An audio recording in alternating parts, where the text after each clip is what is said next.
مثلا میگن بار کج به منزل نمیرسه. ببخشید منزل که سهله، بار کج بهتون نشون میدم همینجوری کج کج تا کانادا رفته. اصلا این ضرب المثل رو کی گفته؟ تو راه داشته میرفته، هی ماشینا براش چراغ زدن گفتن داداش کجه ها، گفته نه حواسم هست هماهنگه.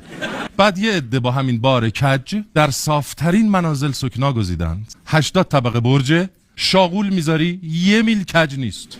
تو پنت هاوسش همون بار کجه نشسته داره آب سانشاین میخوره.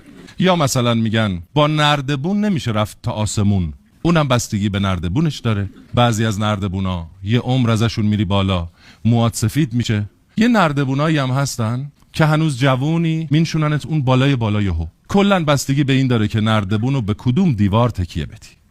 بی آبروترین ضرب المثل در این عرصه اینه با یه دست نمیشه چند تا هندونه بلند کرد. اینم داری انقدر هندونه بغلشه از دور نگاش میکنی یه سری هندونه است 2 تا شست پا زیرش.